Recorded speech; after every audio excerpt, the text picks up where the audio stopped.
Hello मेरे dear साथियों, आप सबका बहुत बहुत स्वागत है आपके अपने चैनल गणेशाय वर्ल्ड पे। तो यार साथियों, हमारा जो आज का टॉपिक है यार वो है हमारा एमीन। और ये एमीन जो है, एमीन से संबंधित कुछ क्या होता वाले क्वेश्चन भी आते हैं और एमीन का क्षारीयता का भी क्रम आता है और एमीन से संबंधित कुछ जो अभिक्रियाएं जो आपके पेपर में आती हैं वो मैं आज को आपको कंप्लीट कराऊंगा। मतलब अगर मुझसे आज एमीन पढ़ लेते हैं तो एमीन आपका टॉपिक जो है ना कंप्लीट हो जाएगा। एमीन से संबंधित जो भी कुछ आएगा वो आज मैं आपको पूरा कुछ समझा दूंगा और इस वीडियो से अलग एमीन का जो है ना एग्जाम में नहीं पूछा जाएगा। ठीक है, तो अच्छे से समझिएगा, अच्छे से ध्यान से पढ़िएगा और सारा कुछ डाउट में है ना आपको आज क्लियर कर दूंगा। ठीक है ना, तो भाई ये क्वेश्चन लिखा हुआ एमीन, ठीक है, मतलब एमीन जो है ना वो होता क्या है। एमीन जो है ना सबसे पहले ये होता क्या है हमें ये जानना पड़ेगा, है ना। तो भाई आप एमीन ग्रुप के बारे में तो जानते होंगे, आप एमीन समूह के बारे में जानते होंगे। ठीक है, तो एमीन समूह क्या होता है मैं आपसे सबसे पहले आपसे ये पूछता हूं। ठीक है ना, तो बेटा जो एमीन समूह होता है वो होता है सिंगल बॉन्ड NH2। जो सिंगल बॉन्ड NH2 है ना मेरे डियर साथियों, वो कौन सा समूह है, एमीन समूह है। ठीक है, एमीन समूह। तो सर ये एमीन समूह है, ठीक है, तो अब ये तो एमीन समूह है, बट एमीन क्या है। तो मेरे डियर साथियों, अगर इस एमीन समूह को किसी एल्किल या फिर एरिल समूह से जोड़ दिया जाए, यदि इस एमीन समूह को किसी एल्किल या फिर एरिल समूह से जोड़ दिया जाए तो फिर हमारे पास एक यौगिक बन के तैयार होता है, उस यौगिक का नाम होता है एमीन। ठीक है, देखो यहाँ पर ध्यान से सुनना मेरे डियर साथियों, ये एमीन समूह है। यदि मैं इस एमीन समूह को कोई एल्किल समूह से जोड़ दूं, जैसे R हमारे पास क्या है, एक एल्किल समूह है, यदि मैं इससे जोड़ दूंगा तो ये हमारा जो है ना बन जाएगा एमीन या फिर एमीन यौगिक। एमीन या फिर एमीन यौगिक, या फिर R की जगह आप कोई सा भी एल्किल समूह ले सकते हो, क्योंकि R एल्किल है, एल्किल की जगह methyl, ethyl, propyl, butyl, pentyl, hexyl कुछ भी आ सकता है। ठीक है, तो R की जगह CH3 ले लूं तो ये भी हमारा क्या बन जाएगा, एमीन। या फिर हम इस एमीन समूह को किसी बेंजीन समूह से जोड़ सकते हैं, तो है ना, ये हमारे पास कौन सा समूह है मेरे डियर साथियों, बेंजीन समूह है। ठीक है, तो बेंजीन समूह से अगर हम NH2 समूह एमीन समूह जोड़ देंगे तो भी ये क्या बन जाएगा, एमीन बन जाएगा। तो ये भी एमीन है, ये भी एमीन है और ये भी एमीन है। मेरे डियर साथियों ये सब ठीक है, एमीन है। मेरे डियर साथियों आपको यहां तक तो क्लियर हो गया कि एमीन यौगिक क्या होते हैं या फिर एमीन क्या होते हैं। ठीक है, ये तो हो गया। बट मेरे डियर साथियों जो एमीन है वो आपका 3 टाइप का होता है। कितने टाइप का होता है, 3 टाइप का। एक होता है मेरे डियर साथियों प्राथमिक एमीन। कौन सा एमीन मेरे डियर साथियों, प्राथमिक एमीन। ठीक है, ये प्राथमिक एमीन।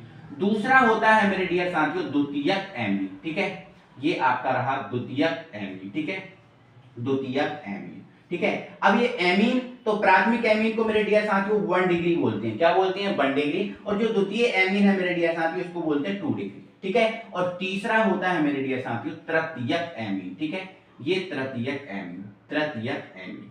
ठीक है, ये तृतीयक एमीन। ये क्या होता है, इसको क्या बोलते हैं, तो इसको 3 डिग्री बोलते हैं। ठीक है, तो सर ये प्राथमिक, द्वितीय और तृतीय एमीन क्या होते हैं। ठीक है, बिल्कुल बताऊंगा, टेंशन मत लो। ठीक है, लेकिन मेरे डियर साथियों आप इससे पहले थोड़ा कुछ और जानो। मेरे डियर साथियों मैं आपको बताना ये चाह रहा हूं कि ये जो एमीन होता है मेरे डियर साथियों, इस एमीन की जो प्रकृति है, ये एमीन जो है, इस एमीन की जो प्रकृति है वो क्षारीय होती है।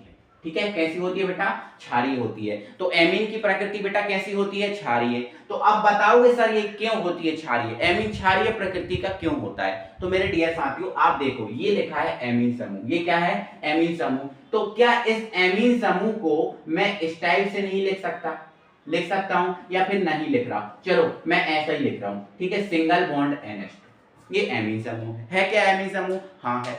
ठीक है, अब आप हमें ये बताओ, संयोजकता कोष जानते हो कौन सा कोष होता है, किसी भी परमाणु का अंतिम कोष जो होता है मेरे डियर साथियों वो संयोजकता कोष होता है। किसी भी एटम का, किसी भी परमाणु का जो अंतिम कोष है वो संयोजकता कोष है। ठीक है, तो मैं आपसे पूछ रहा हूं कि नाइट्रोजन के संयोजकता कोष में कितने इलेक्ट्रॉन, तो आप बोलोगे सर ये जो नाइट्रोजन है इसका परमाणु क्रमांक 7 है, तो पहले में 2 और दूसरे में कितने इलेक्ट्रॉन, 5। मतलब नाइट्रोजन का संयोजकता कोष दूसरा है और उसमें कितने इलेक्ट्रॉन है, 5। और ये इलेक्ट्रॉन जो संयोजकता कोष में उपस्थित होते हैं वो संयोजी इलेक्ट्रॉन होते हैं। कौन से इलेक्ट्रॉन होते हैं मेरे डियर साथियों, संयोजी इलेक्ट्रॉन। तो नाइट्रोजन के पास संयोजी इलेक्ट्रॉन कितने हो गए मेरे डियर साथियों, 5।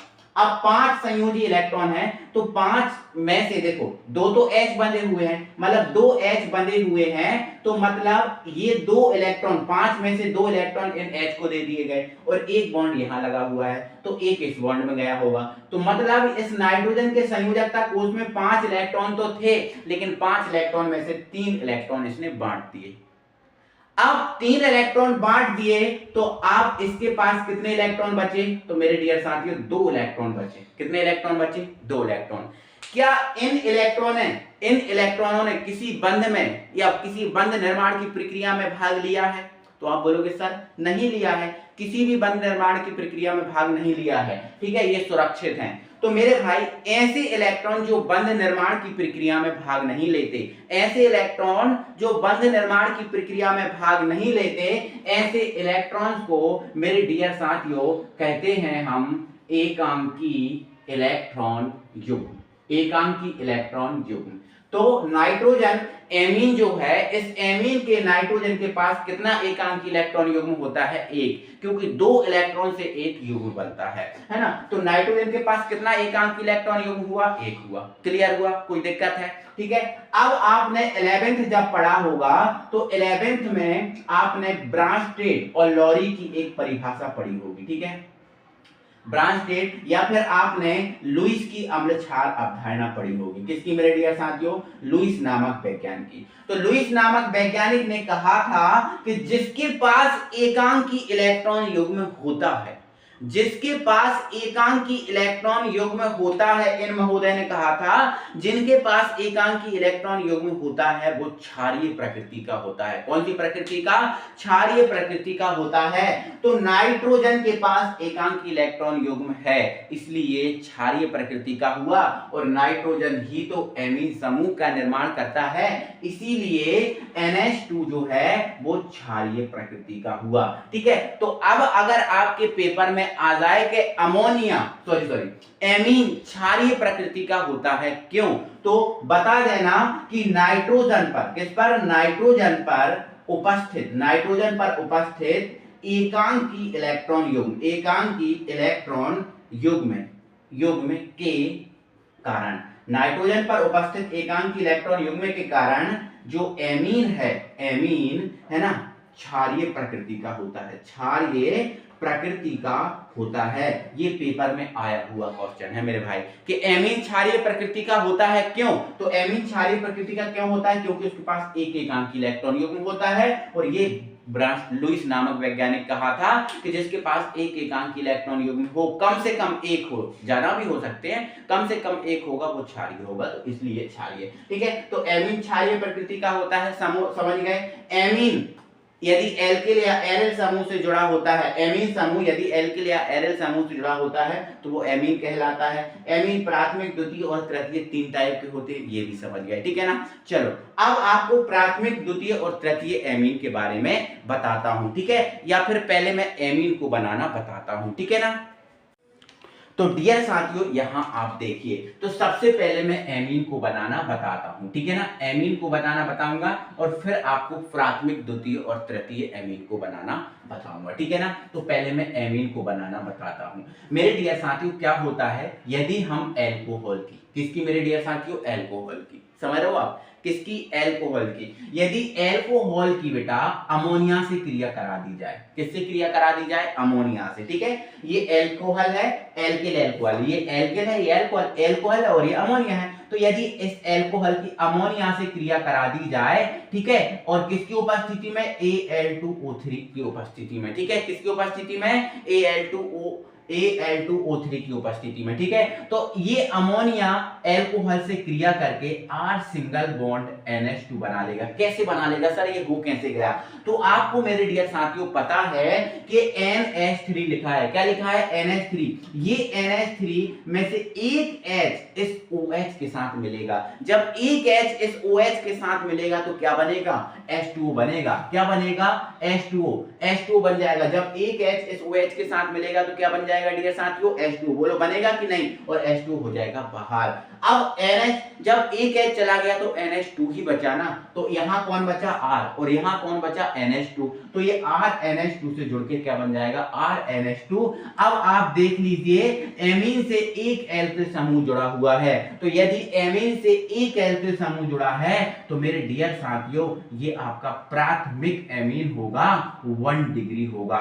तो ध्यान रखना कि यदि एमीन से एक एल्किल समूह जुड़ा होता है तो वो आपका प्राथमिक एमीन होता है। ध्यान रखना ये जो एमीन है, देखो मेरे डियर साथियों एमीन यहां पर हम N को बोल रहे हैं, किसको बोल रहे हैं, N को बोल रहे हैं। H क्यों लगा है सर, तो H तो N को बैलेंस करने के लिए लगा हुआ है, ये ध्यान रखना। एमीन हम किसको बोलते हैं, N को बोलते हैं। H क्यों लगा होता है, बैलेंस करने के लिए लगा होता है, ठीक है। ओके, प्राथमिक एमीन बन गया।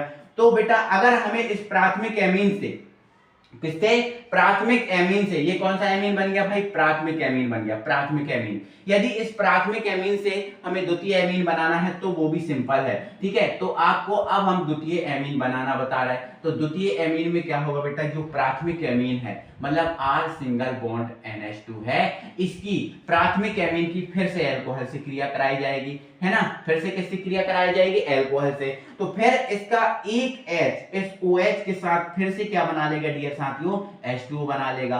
अब यहाँ क्या बचेगा R, यहाँ क्या बचेगा NH, क्या बचेगा NH, एक H तो OH के साथ गया, NH बचा। अब देखो N की वैलेंसी कितनी कम हो गई, 1। अब जैसे ही N की वैलेंसी 1 कम होगी तो एक बॉन्ड लग जाएगा, क्योंकि N की वैलेंसी 3 होती है ना, कितनी होती है N की वैलेंसी, 3 होती है कि नहीं होती, हाँ ठीक है। तो अब एक बॉन्ड आ जाएगा, अब एक बॉन्ड से कौन जुड़ जाएगा, तो यहाँ R भी तो बचा, ये R बन। तो बेटा अगर N से आपके 2 एल्किल समूह जुड़े हैं तो वो आपका कौन सा एमीन होगा, द्वितीय एमीन होगा। कौन सा एमीन होगा बेटा, द्वितीय एमीन होगा। क्लियर है, ठीक है। अब तृतीय एमीन कैसे बनाना है सर, तो तृतीय एमीन इधर देखो ध्यान से, ठीक है। द्वितीय एमीन से तृतीय एमीन बना जाएगा। तो ये जो आपका द्वितीय एमीन है मेरे डियर साथियों, R single bond NH single bond R, अगर हम इस एमीन की फिर से अल्कोहल से क्रिया करा दें तो फिर से एक H इस OH के साथ क्या बना लेगा, H2O बना लेगा। और अब यहाँ R सिंगल बॉन्ड N बचा, क्या बचा, N, H तो गया और इधर कौन है R। अब जैसे ये H चला गया तो इसके पास एक बॉन्ड और आ जाएगा, और एक बॉन्ड जब आ जाएगा तो ये जो R बचा हुआ है वो यहाँ जुड़ जाएगा। तो आप अब देखो N से कितने एल्किल समूह जुड़े, 1 2 3। तो यदि N से 3 एल्किल समूह जुड़े हैं मेरे डियर साथियों तो वो आपका तृतीय एमीन होगा, मतलब वो आपका 3 डिग्री होगा, ठीक है। तो ध्यान रखना यदि N से एक एल्किल समूह जुड़ा है तो वो प्राथमिक एमीन, 2 जुड़े हैं तो द्वितीय एमीन, और यदि 3 एल्किल समूह जुड़े हैं तो मेरे डियर साथियों वो तृतीय एमीन होगा। कौन सा एमीन होगा, तृतीय एमीन होगा। तो ये प्राथमिक, द्वितीय और तृतीय एमीन की बात हुई, आप समझ गए। अब प्राथमिक, द्वितीय और तृतीय एमीन से संबंधित एक क्वेश्चन हमारे पेपर में बहुत अच्छे तरीके से, बहुत बढ़िया तरीके से पूछा जाता है। वो क्वेश्चन जो है ना हम समझ लेते हैं बहुत अच्छे से तरीके से। तो मेरे डियर साथियों हमारे सामने एक क्वेश्चन है, क्वेश्चन आपको एक दिख रहा होगा, लेकिन इससे आप कई क्वेश्चन सॉल्व करोगे। मैं आपको बताऊंगा अभी, आपको समझाऊंगा अभी कि कैसे आप, ठीक है। तो क्वेश्चन अभी फिलहाल में लिखा हुआ है, प्राथमिक, द्वितीयक एवं तृतीयक एमीन में कौन अधिक क्षारीय है, इसमें से कौन ज्यादा क्षारीय है और क्यों है, ठीक है। तो ध्यान से सुनो मेरे डियर साथियों। तो मैं ये क्वेश्चन है प्राथमिक, द्वितीय और तृतीय एमीन का, लेकिन मैं आपको यहाँ पर अमोनिया का भी बताऊंगा, ठीक है। तो मेरे डियर साथियों आप यहाँ देखो ये क्या लिखा हुआ है, तो आप बोलोगे सर ये अमोनिया लिखा हुआ है, क्या लिखा हुआ है, अमोनिया। अब यहाँ आप आता है प्राथमिक एमीन में कितने एल्किल समूह होते हैं, आप बोलोगे सर एक एल्किल समूह होता है, तो R सिंगल बॉन्ड NH2 ऐसा लिख सकते हो, या कोई दिक्कत नहीं है ऐसा ना लिखो तो आप क्या लिख सकते हो, RNH2, ओके, कोई दिक्कत नहीं। अब आप हमें बताएंगे द्वितीय एमीन में कितने एल्किल समूह होते हैं, तो आप बोलोगे सर द्वितीय एमीन में 2 एल्किल समूह होते हैं, कुछ इस टाइप का होता है कि नहीं, बोलो हाँ सर होता है। लेकिन कोई दिक्कत नहीं है, इसको ऐसा ना लिखो, ऐसा ना लिखो आप, कोई दिक्कत नहीं है, आप R2 है ना 2 लिख दो और ये NH द्वितीय एमीन हो गया, ठीक है। अब आपका तृतीय एमीन में कितने R होते हैं, 3, ठीक है, और ये N, ऐसा लिख सकते हैं, कोई दिक्कत नहीं है ना। जरूरी नहीं कि उनको अलग अलग करके लिखो, लिख सकते हैं अलग अलग करके भी, बट ऐसा भी लिख सकते हैं, ठीक है। अब इसकी R की जगह तो भाई क्या होता है, R की जगह क्या होता है, बोलो आर की जगह क्या होता है, एल्किल समूह हो सकता है। तो आर की जगह एक एल्किल समूह अगर हमने CH3 लिया और ये NH2 लिया तो ये क्या प्राथमिक एमीन नहीं होगा? हाँ सर, ये प्राथमिक एमीन होगा, और प्राथमिक एमीन में ये मेथिल है और ये क्या है, एमीन। तो मेथिल एमीन कौन सा एमीन है? प्राथमिक एमीन। ठीक है, चलो अब आर की जगह CH3 अगर लोगे तो 2 लेना पड़ेंगे क्योंकि 2 ट्वाइस है, तो ये आपका डाई मेथिल एमीन हुआ। ठीक है, कोई दिक्कत नहीं। अब यहाँ पर CH3 का होल थ्राइस N, ये ट्राई एथिलेमीन, सॉरी ट्राई मेथिलेमीन हो गया। कोई दिक्कत नहीं, ऐसा लिख सकते हैं। इसके अलावा फिर एथिल ले सकते हो आप, है ना, जरूरी थोड़ी कि आप यही लो, एथिल ले सकते हो, है ना, और ये NH2, तो एथिल एमीन हुआ, मेथिल एमीन हुआ, प्रोपिल एमीन हुआ। अगर एक एल्किल समूह है तो वो प्राथमिक में आएगा, और यहां से आप C2H5 का होल ट्वाइस NH2 ये लिख सकते हो, या फिर आप C2H5 का होल थ्राइस N ये लिख सकते हो, कोई सा भी लिख सकते हो, इनमें से कोई लिख सकते हो, कोई दिक्कत नहीं। ठीक है, चलो ये आपका अमोनिया है, प्राथमिक एमीन, ये द्वितीय और ये तृतीय एमीन। ठीक है ना, चलो मैं आपसे ये बता रहा हूं कि कौन अधिक क्षारीय है और क्यों है। ठीक है, चलो कोई दिक्कत नहीं, मैं इनको तोड़ के लिख रहा हूं। ये N है बेटा, ये क्या है N, इसमें कितने H जुड़े हुए हैं बेटा? 3 H, एक इधर एक इधर, और मैंने एक H इधर जोड़ दिया, एक H इधर जोड़ दिया। ठीक है, 3 H। कोई दिक्कत है? कोई दिक्कत है? आप बोलोगे सर नहीं होगा। अब आपको पता है जो एमीन है या नाइट्रोजन है उसके पास एक एकांक इलेक्ट्रॉन युग्म होता है, तो इसके पास एकांक इलेक्ट्रॉन युग्म है। ठीक है, इसको लिखो भाई, इसको लिखो भाई। तो ये एक R है, ये N है, और H कितने जुड़े हैं? 2, तो एक इधर जोड़ दो और एक इधर जोड़ दो। ठीक है, इसके पास भी एक एकांक इलेक्ट्रॉन युग्म होगा। ठीक है, इसको लिखो। इसमें कितने R है भाई? तो इसमें 2 R है। ठीक है, 2 R ऐसे लिख दिए, एक H इधर लिख दिया, तो इसके पास भी एक एकांक इलेक्ट्रॉन युग्म है। हाँ सर है, कोई दिक्कत नहीं। इसके पास कितने होंगे सर? तो इसके पास 3 एल्किल समूह है। ठीक है, कितने एल्किल समूह बेटा? 3 एल्किल समूह। ठीक है, तो ये 3 एल्किल समूह मैंने लिख दिए। ठीक है, ये इसके पास एकांक इलेक्ट्रॉन युग्म, ये इसके पास है, और ये इसके पास है। ठीक है ना बेटा, कोई दिक्कत है? अब हमें ये बताना है बेटा इनमें कौन अधिक क्षारीय है, और कौन अधिक क्षारीय है और क्यों है, ये हम आपको बताना चाह रहे हैं। तो बहुत ध्यान से, बहुत अच्छे तरीके से समझना, आप कई कॉन्सेप्ट सीखने वाले हो बेटा, आप ध्यान से समझना अच्छे से। क्लास 11 के 2 कॉन्सेप्ट या 2 टॉपिक लिखे हुए हैं, थोड़ा इस पर ध्यान दीजिएगा। पहला टॉपिक लिखा हुआ है क्लास 11 का प्रेरक प्रभाव, इंडक्टिव इफेक्ट। ठीक है, जिसको इंग्लिश में हम डियर साथियों क्या बोलते हैं? इंडक्टिव इफेक्ट, इंडक्टिव इफेक्ट, ये है ना। और दूसरा लिखा है बेटा लुईस की अम्ल क्षार अवधारणा। तो बेटा इंडक्टिव इफेक्ट क्या होता है, प्रेरक प्रभाव क्या होता है? तो बेटा प्रेरक प्रभाव में क्या होता है, जो प्रबल ऋण विद्युतीय तो तत्व जो है वो एल्किल समूह से इलेक्ट्रॉन ग्रहण करता है। ठीक है, प्रबल ऋण विद्युतीय तत्व या फिर किसी कार्बनिक यौगिक की कार्बन श्रृंखला में, जैसे मान के चलो हमारे पास ये कार्बनिक यौगिक की एक कार्बन श्रृंखला है ना, और इससे हमने एक कोई प्रबल ऋण विद्युतीय तत्व जोड़ दिया, तो ये जो प्रबल ऋण विद्युतीय तत्व क्या करता है बेटा? इलेक्ट्रॉन ग्रहण करता है। तो ये इससे करता है, ये इससे करता है, ये इससे करता है, तो इलेक्ट्रॉनों को क्या होता है? स्थानांतरण होता है, जिससे क्या होता है, हम जिसे ही क्या बोलते हैं? प्रेरक प्रभाव। ठीक है, तो आप सीधा सा याद रखना कि प्रेरक प्रभाव में प्रबल ऋण विद्युतीय तत्व एल्किल समूह से इलेक्ट्रॉन ग्रहण करता है। क्लियर हो गया? या कार्बन समूह से इलेक्ट्रॉन ग्रहण करता है। अब कार्बन समूह किसके पास होता है? एल्किल के पास। R की जगह CH, जैसे R की जगह CH3 रखोगे तो कार्बन होगा कि नहीं होगा? इसकी जगह CH3 रखोगे तो कार्बन होगा कि नहीं होगा, है ना। तो ध्यान रखना कि इसमें एल्किल या कार्बन समूह से प्रबल ऋण विद्युतीय तत्व इलेक्ट्रॉन ग्रहण करता है। ठीक है, अब लुईस की अम्ल क्षार अवधारणा भी आपने 11th में पढ़ी थी, और ये क्या कहती है कि जो एकांक इलेक्ट्रॉन युग्म में दान करता है वो क्या होता है? वो क्षार होता है। जो एकांक इलेक्ट्रॉन युग्म में दान करता है वो क्या होता है? क्षार। और दान कौन करेगा? जिसके पास होगा वो ना करेगा, और जिसके पास नहीं होगा वो कैसे कर देगा? आपको पता है क्या? बिल्कुल सर पता होगा। ठीक है, अब यहाँ देखो, मुझे ध्यान से समझना, कोई दिक्कत नहीं, टेंशन मत लो, है ना। आप यहाँ देखो बेटा, यहाँ अच्छे से समझना है, देखना है कि बताओ क्या ये जो प्रबल ऋण विद्युत तत्व है, ये प्रबल ऋण विद्युत तत्व क्या इससे इलेक्ट्रॉन ले पाएगा? आप बोलोगे कैसे ले पाएगा सर? ये H तो है ना सबसे बड़ा भिखारी है भाई। H के पास इलेक्ट्रॉन होते हैं क्या? H के संयोजकता कोष में कितना इलेक्ट्रॉन होता है? 1 होता है, और वो इलेक्ट्रॉन इसने बॉन्ड में दे दिया। क्या अब इसके पास इलेक्ट्रॉन होंगे? आप बोलोगे कैसे होंगे सर? तो भाई H तो सबसे बड़ा भिखारी होता है, उसके पास इलेक्ट्रॉन नहीं होते, और एक होता भी है तो वो जिससे जुड़ा होता है वो उसको दे देता है। तो मतलब ये इस भिखारी के पास कोई इलेक्ट्रॉन नहीं है। तो क्या यहां से इलेक्ट्रॉन इसको मिलेंगे? नहीं। क्या यहां से इलेक्ट्रॉन इसको मिलेंगे? नहीं। क्या यहां से इसको इलेक्ट्रॉन मिलेंगे? नहीं। तो केवल इसके पास एकांकी इलेक्ट्रॉन युग्म है वो ही होगा, इसके अलावा कोई इलेक्ट्रॉन नहीं मिलेंगे। ठीक है, चलो इधर आ जाओ। क्या इसमें ये प्रबल ऋण विद्युतीय तत्व इससे इलेक्ट्रॉन ले पाएगा? नहीं। इससे ले पाएगा? नहीं। लेकिन देखो यहाँ एक एल्किल समूह जुड़ा हुआ है। देखो एल्किल समूह जुड़ा हुआ है, बिल्कुल। अब ये एल्किल समूह जुड़ा हुआ है तो ये जो प्रबल ऋण विद्युतीय तत्व है इस एल्किल समूह से क्या करेगा? इलेक्ट्रॉन लेगा। और जब इलेक्ट्रॉन लेगा तो यहां पर इलेक्ट्रॉन की उपलब्धता मतलब इलेक्ट्रॉन की संख्या बढ़ जाएगी। और जब इलेक्ट्रॉन की संख्या बढ़ जाएगी तो ये जो इलेक्ट्रॉन युग्म है वो आसानी से दान कर सकता है। जब ये इससे इलेक्ट्रॉन ले जाएगा तो इलेक्ट्रॉन की इसको टेंशन रहेगी नहीं और ये इलेक्ट्रॉन युग्म आसानी से दान किया जा सकता है। ठीक है, आगे बढ़ो।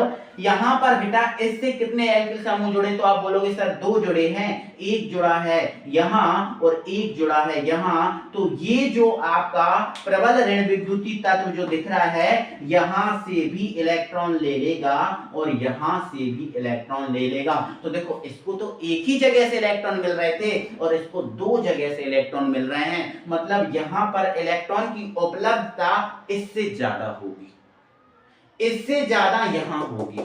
ठीक है, अब यहां आ जाओ। तो यहां पर बेटा इलेक्ट्रॉन कितनी जगह से मिलेंगे? तो आप बोलोगे सर ये जो परमाणु है ये एल्किल है, ये भी इलेक्ट्रॉन दे सकता है, ये भी एल्किल समूह दे सकता है और ये भी दे सकता है, क्योंकि इसके पास कार्बन है और प्रबल ऋण विद्युतीय तत्व कार्बन से इलेक्ट्रॉन लेता है। तो यहां भी इलेक्ट्रॉन मिल जाएंगे, यहां भी इलेक्ट्रॉन मिल जाएंगे, यहां भी इलेक्ट्रॉन मिल जाएंगे। तो इसको कितनी जगह से इलेक्ट्रॉन मिल रहा है? 3 जगह से। तो सबसे ज्यादा अगर मैं इनमें पूछूं तो सबसे ज्यादा इलेक्ट्रॉन की उपलब्धि कहां है? तो आप बोलोगे यहां। क्यों? यहां 3 जगह से इलेक्ट्रॉन मिल रहा है, उससे कम यहां, उससे कम यहां और यहां तो कोई दे ही नहीं रहा।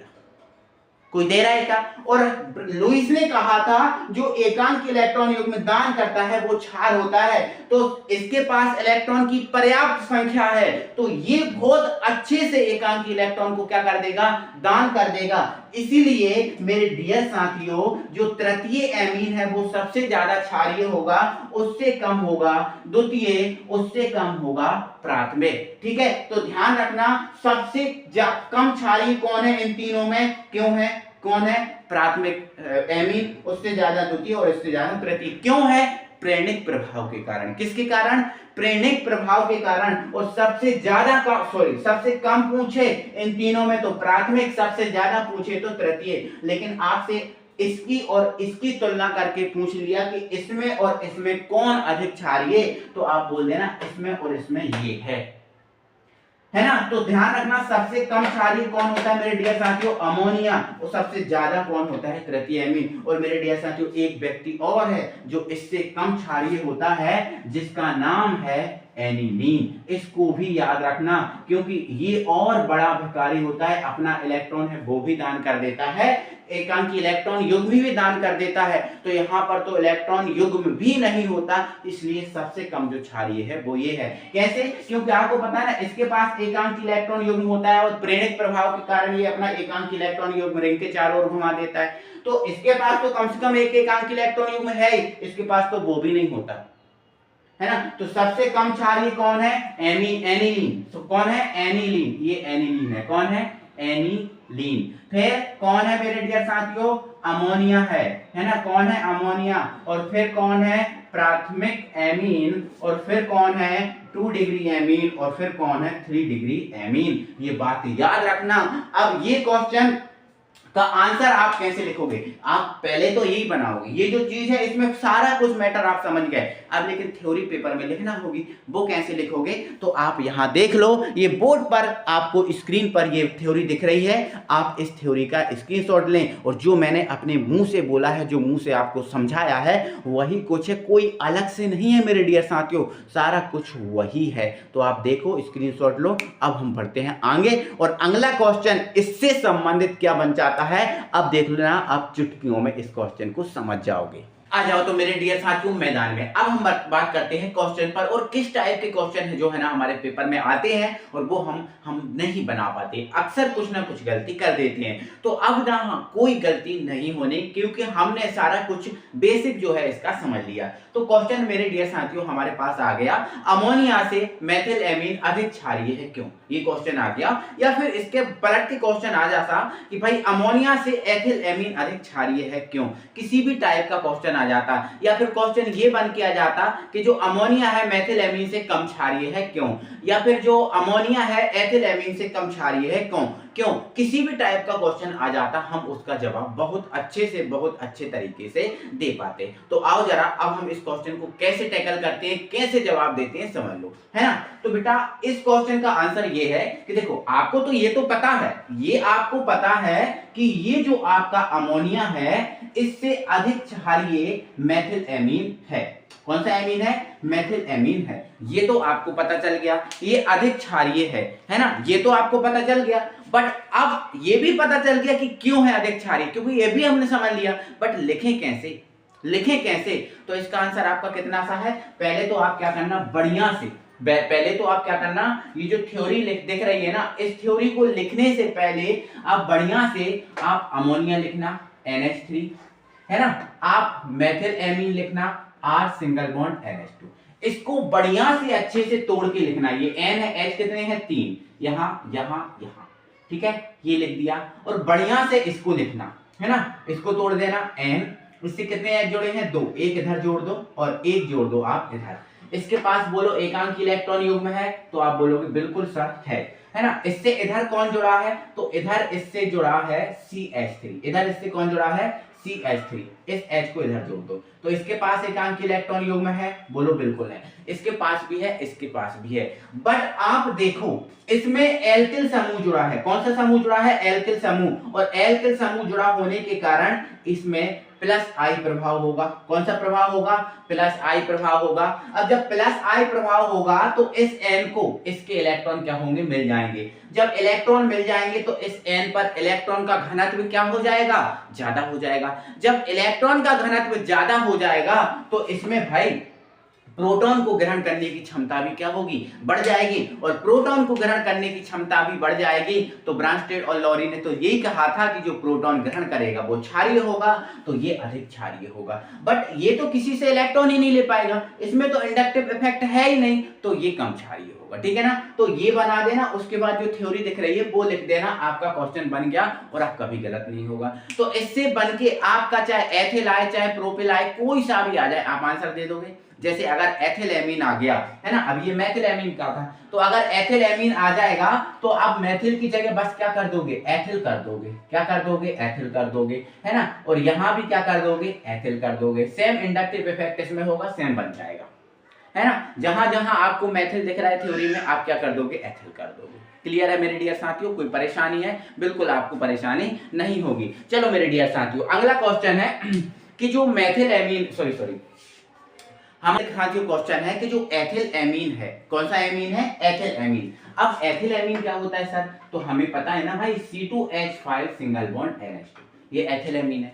एथिल एमीन, ये जो एनिलीन दिख रहा है ये क्या है, एनिलीन है। क्या है बेटा, एनिलीन है। इससे अधिक क्षारीय है क्यों, ये जो है इससे अधिक क्षारीय है क्यों, बता दो आप, बता दो आप, कोई दिक्कत है। तो ये इससे अधिक क्षारीय है क्यों है, इसका कारण ये है कि बेटा जो एनिलीन होता है, कौन सा होता है, एनिलीन। अब आपको पता है एनिलीन में अनुनाद प्रभाव पाया जाता है। कौन सा प्रभाव पाया जाता है, अनुनाद। तो एनिलीन में कौन सा प्रभाव पाया जाता है बेटा, अनुनाद प्रभाव पाया जाता है। अब अनुनाद प्रभाव क्या होता है सर, तो बेटा आपको पता होगा अनुनाद प्रभाव जब पाया जाता है तो ये अनुनाद प्रभाव जो है ना 5 स्टेप में पूरा होता है। कितने स्टेप में पूरा होता है बेटा, 5 स्टेप में पूरा होता है। 3 है ना, ये आपका चौथी स्टेप है और ये आपकी है 5वीं स्टेप, ठीक है, ये आपकी 5वीं स्टेप, ठीक है। ये हमने 5 स्टेप बना ली, क्योंकि अनुनाद आपको समझा रहे हैं ना, ये अनुनाद प्रभाव पाया जाता है। अनुनाद से क्या होता है वो सारा कुछ हम आपको बता दे रहा है, ठीक है।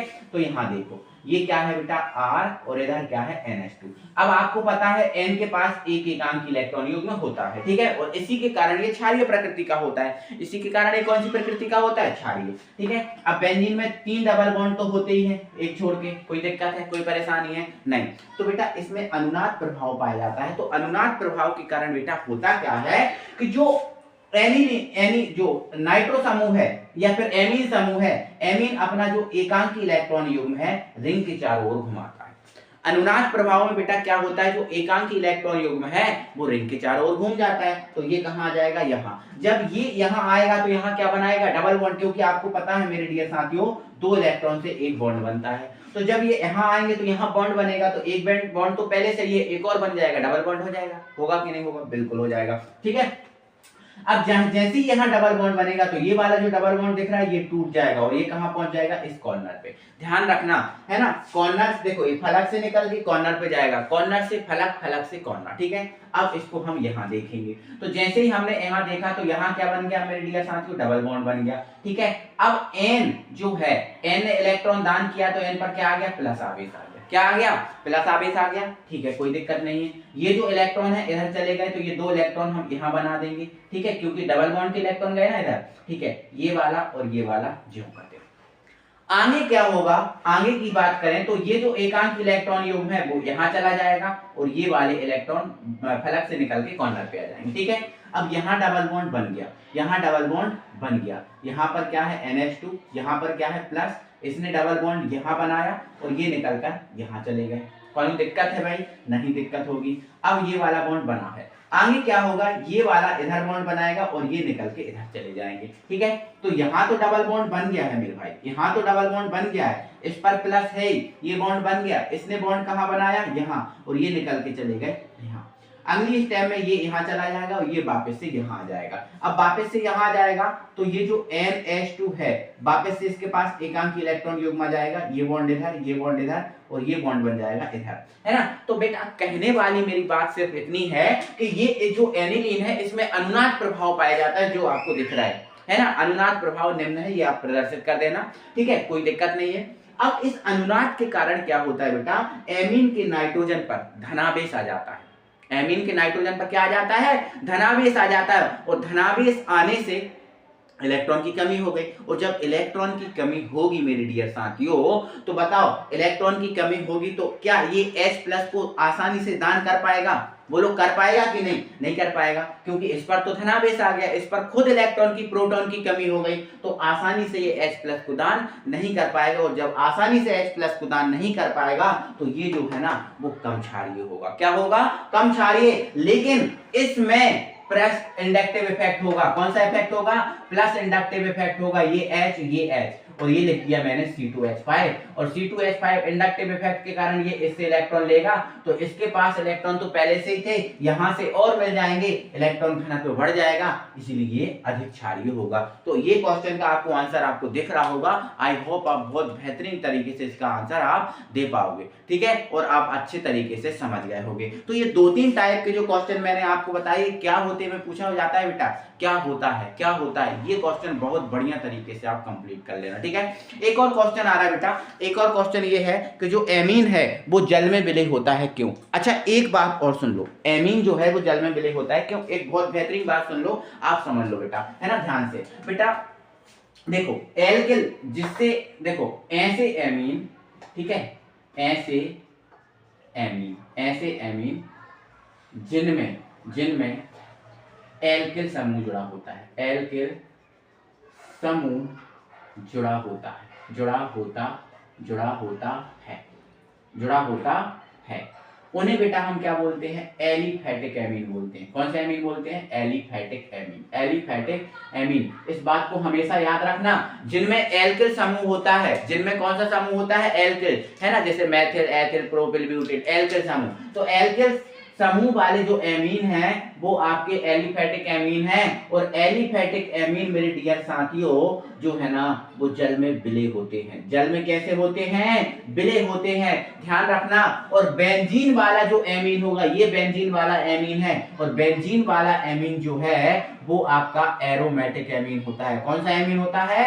एरोमेटिक एमीन होता है। और एरोमेटिक एमीन की बात करें तो एरोमेटिक एमीन जल में क्या होते हैं? आविले होते हैं। जल में क्या होते हैं? आविले होते हैं। क्यों होते हैं जल में आविले? क्योंकि इनकी जो ऋण विद्युतता है वो कम हो जाती है। क्यों? क्योंकि अनुनाद के कारण इन पर धनावेश आ जाता है, तो ऋण विद्युतता कम हो जाती है, इसलिए वो हाइड्रोजन के साथ बंध नहीं बना पाते। लेकिन ये जो एमीन है वो जल में विलय हो जाते हैं। ऐसा क्यों होता है? क्योंकि इनके नाइट्रोजन परमाणु की ऋण विद्युतता क्या होती है? अधिक, और ऋण विद्युतता अधिक होती है, इसलिए हाइड्रोजन के साथ जुड़कर हाइड्रोजन बंध बना लेते हैं, और इसीलिए एमीन जल में विलय होते हैं। तो आज मैंने जितनी बातें आपसे की हैं, जितनी बातें मैंने आपको समझाई हैं, हर एक बात को याद रखना बहुत अच्छे तरीके से। कहीं ना कहीं इनमें से पेपर में क्वेश्चन बनेंगे और ऑब्जेक्ट भी बनेंगे, आपसे बनने चाहिए मेरे डियर साथियों, ठीक है। और जो भी आपके आगे एक्स्ट्रा क्लासेस लाएगी मैं आपको बिल्कुल जरूर वीडियो लाऊंगा, ठीक है। और कोशिश करूंगा कि आगे से आपकी रेगुलर वीडियो आए, है ना, जिससे आपकी तैयारी बेहतर हो पाए, ठीक है भाई। मिलते हैं तो फिर अगली वीडियो में, तब तक के लिए टाटा बाय बाय एंड जय हिंद।